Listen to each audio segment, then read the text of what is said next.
Now to the political story that everybody has been buzzing about today. The prominent Hillary Clinton fundraiser and big-time Democrat who came out for John McCain. And it's not just that she is switching sides, it's what she says about Barack Obama. She calls him elitist. That word a bit surprising for someone who's married to a billionaire. So let's ask her about it. Joining me live now, Lady Lynn Forester de Rothschild. Lady de Rothschild, is it okay if I call you Lynn?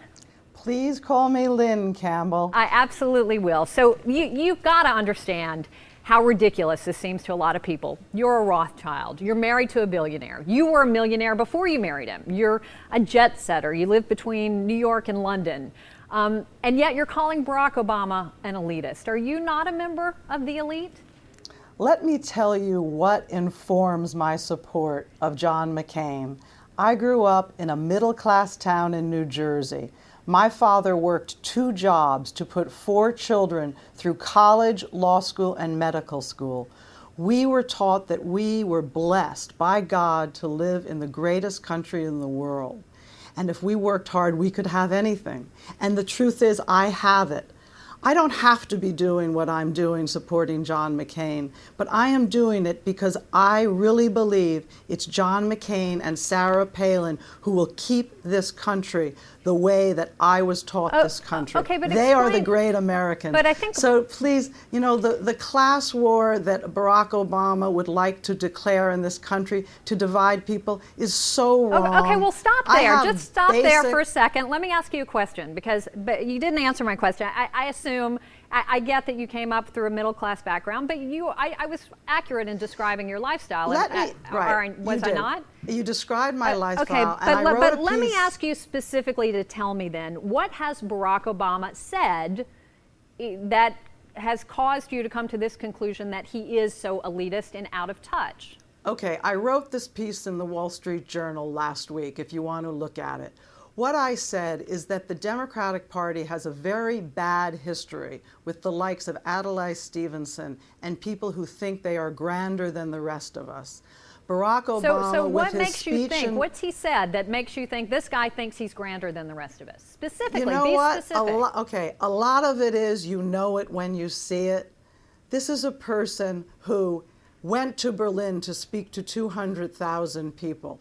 This is a person who made speeches about how he is the one that the world has been waiting for.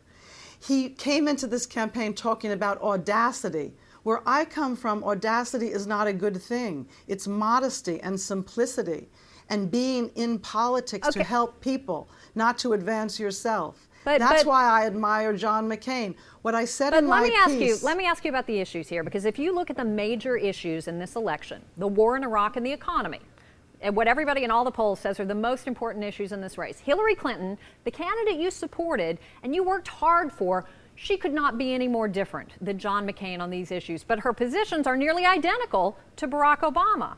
So it sounds like the issues aren't important to you, aren't what you're voting for. You're voting on personality, right? Campbell, no, you are so wrong. First of all, Hillary Clinton is not in this race. So let's talk about John McCain and Barack Obama. But the whole point of you being here, Lynn, let's be honest, is that you were one of Hillary Clinton's biggest supporters and biggest fundraisers. So you making a switch is what's making news. Anybody else making a switch wouldn't make news. So I'm trying to get at what it is about Hillary Clinton and Barack Obama, who are identical on all the positions. Let me tell you why I am a Democrat. I am a Democrat because I believed in the Democratic Party's sense of fairness, sense of fair rules, and most of all that they would be there to protect the middle class, the family I came from, the town I came from, the people I care about, the people who make America great. But you're not giving me any specific reason why you think that Barack Obama is not going to protect the middle class. Okay, let's take energy policy.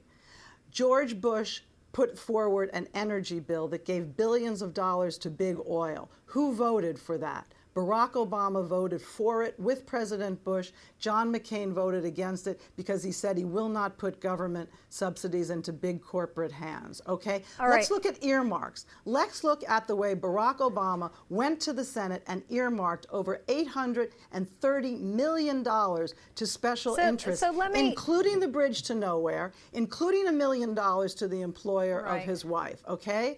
And John McCain will not do that. That's principle. This This country needs All principled and courageous Lynn, let me ask you leaders. finally. I understand you're still a Democrat. You're not going to leave the party. Right. To some people, invariably, it's going to sound like you're bitter. Hillary Clinton didn't get the nomination. This is your way of getting even. You know what, Campbell? Barack Obama went and he called the people who have guns and cling to their religion bitter. The people out, who are the rednecks or whoever are bitter. If bitter is the easiest way for you to rationalize that I truly, with all my heart, believe that John McCain will be a great president, then call me bitter. But it doesn't really advance the dialogue, All right. Campbell. Sorry. Well, thank you for being here, Lynn Forester de Rothschild. Appreciate your time tonight. Thank you. We are going to Nice to be with switch you.